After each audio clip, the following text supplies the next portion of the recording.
Bloomberg Audio Studios. Podcasts, radio, news. It'll be about a balancing act. And I think the only way you can approach it is to stay calm, keep moving, do the stuff behind the scenes, because I'm a huge believer that most of it happens behind the scenes that we never see and shouldn't see. And not get too distressed or turned away from your objectives because of what's happening that seems to be incredibly newsworthy, but actually it's just a lot of rhetoric that's going on in the background. Some interesting and slightly enigmatic advice from Catherine Ashton, former EU Foreign Affairs Chief, on how to approach foreign policy in an uncertain world. What does that look like in practice? Hello, you're listening to Bloomberg UK Politics. I'm Stephen Carroll. And I'm Yuan.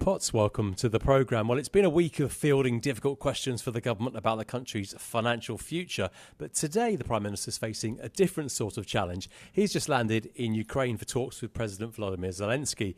It's actually his first visit to the country since taking office back in July, and comes as some in Zelenskyy's administration have told Bloomberg that they're beginning to doubt the UK's commitment.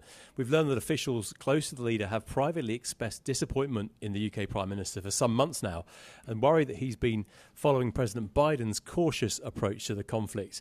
Remember, the UK's been at the forefront of support for Ukraine, often goading allies into going further. So have things changed, and will Keir Starmer's visit reassure the Ukrainians? I mean, more broadly, we're also looking for signals about what it means for this government's approach to foreign policy. We know the Prime Minister's keen to rebuild links with the EU, and he's undertaken a number of visits since getting into office. But does he see perhaps the UK aligning himself more with the approach to Ukraine being taken by France or Germany? In a recent speech about the future of UK foreign policy, David Lammy, the Foreign Secretary, launched his plan for change with a focus on national security. He described his approach as progressive realism, advancing progressive ends by realist means. What does that look like? Can the UK still influence foreign policy sitting between the European Union on one side and Donald Trump's America on the other?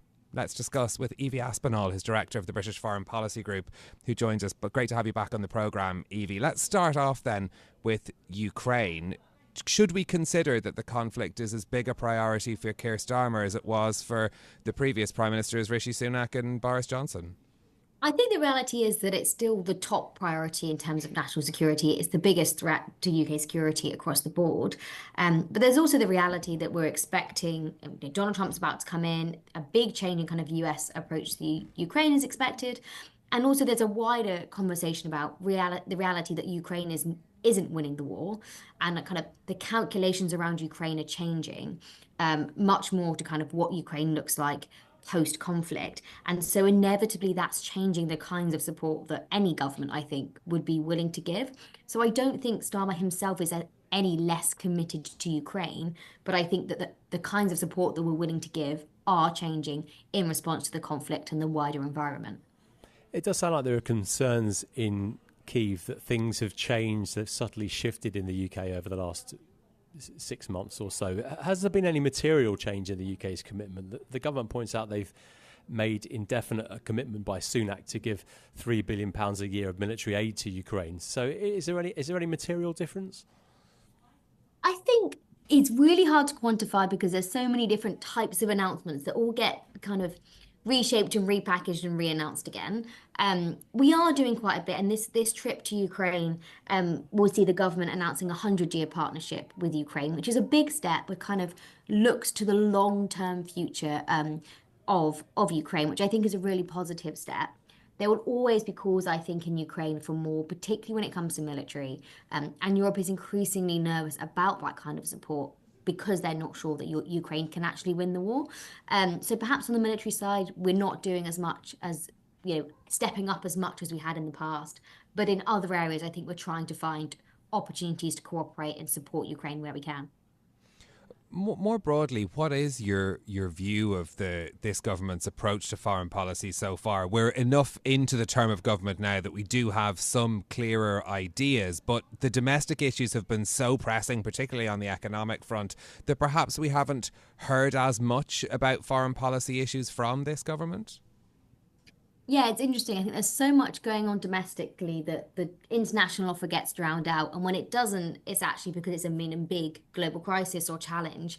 And what we're seeing is that the UK government is having to be quite reactive to the election of Donald Trump or events in the Middle East. And so it's struggling to kind of have that space to create its strategy.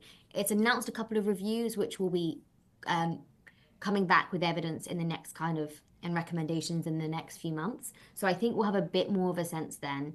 As you touched on, progressive realism is kind of the overarching mantra, which basically means that the UK can do deals and engage with a wide variety of stakeholders, including countries that many people in the UK may not like or not particularly want to cooperate with, on the basis that ultimately that will achieve progressive aims around things like climate change or international law.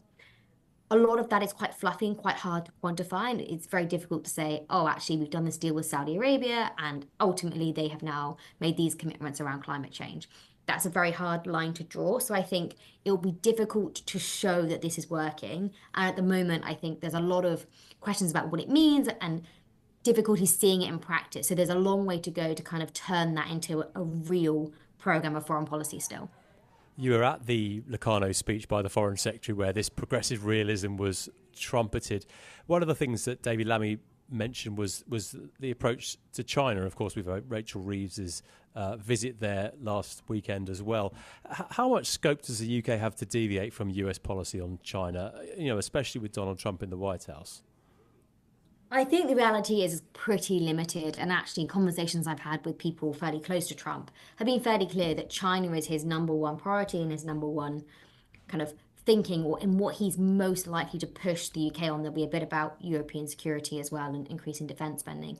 But China is where Trump wants the UK and Europe to come with him and support him on China.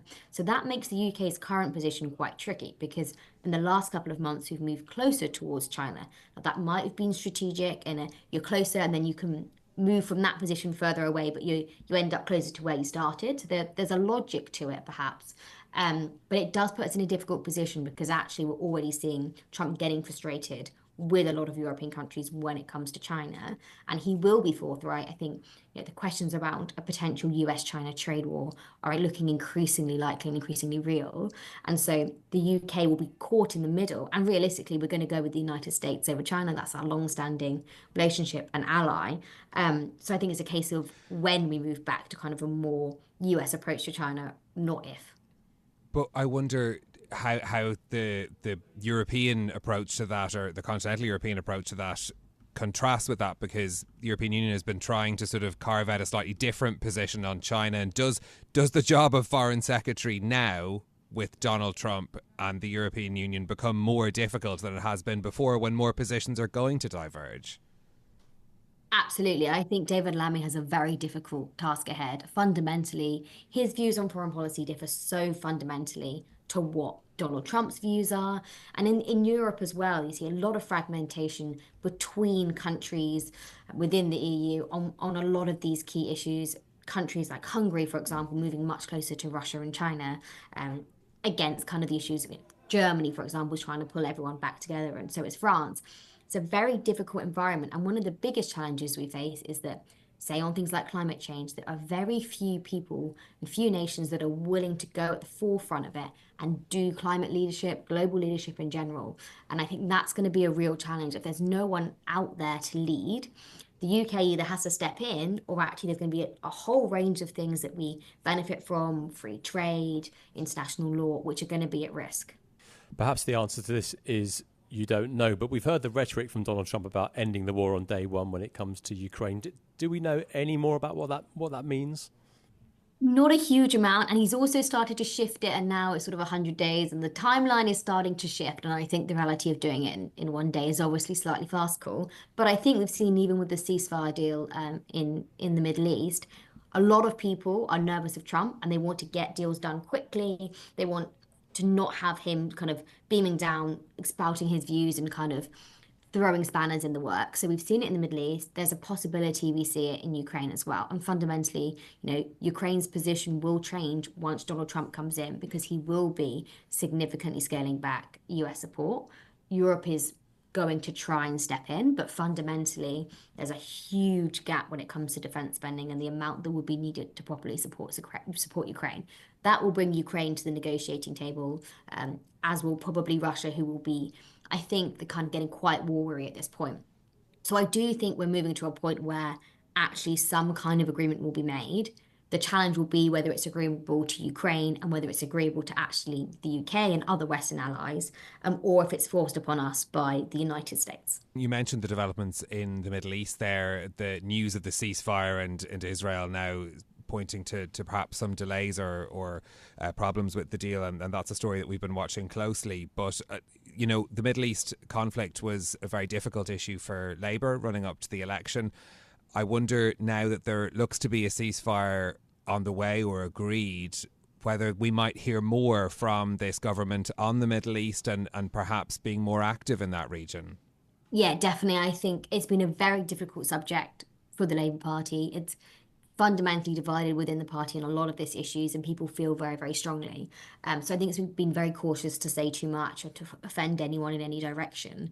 And once you've got a ceasefire deal, you can move to a more constructive conversation as to what happens next. That's a place I think, the government will want to be in. And actually, the UK has a lot of expertise and skills and historically in reconstruction. And so I think there's an opportunity for the UK to step back into a leadership role in the Middle East again, should it be wanted, to help with the reconstruction and support of the region. I'm interested to get your thoughts on the wider issue of defence spending. The UK has traditionally been quite near the top of the NATO league table, but it's been slipping down. Trump has recently talked about 5% of GDP. That's perhaps a negotiating position, but realistically, we're going to need to spend more on defence, aren't we? Can you spell out the kind of priorities for spending? Where are we lacking? Where do we need to spend more? Yeah, I think you're right. 5% is not going to happen and is a negotiating position, but we'll probably end up at about 3% is probably what would appease Trump. There's quite a few areas, and it partly depends on what other European partners step up on and where we need support. There's a big thing about modernising the UK military, which has been underway since kind of the last government. Last couple of years has been a bit of a progress, but there's more to be done. There's a big conversation about UK troops and our military readiness if there was a conflict. And the other huge one is when it comes to weapons. So we have our weapons stockpile has been massively used in Ukraine, and it's severely depleted. So there's big effort to be done to kind of restock so that actually we could be equipped if we were in a conflict. Now, hopefully that's not going to happen and that's not an immediate pressing issue, but we aren't. The reality is we're very far from ready from any conflict that might happen. Okay, Evie Aspinall from the British Foreign Policy Group, thank you very much for joining us and discussing all of those various issues of foreign policy. That's it from us for today. If you like the programme, don't forget to subscribe. Give it 5 stars wherever you listen. This episode was produced by Tiwa Adebayo and our audio engineer was Sean Guastamakia. I'm Yuan Potts. And I'm Stephen Carroll. We'll be back with more on Monday. This is Bloomberg. Bloomberg UK Politics. Listen weekdays at noon on DAB Digital Radio in London.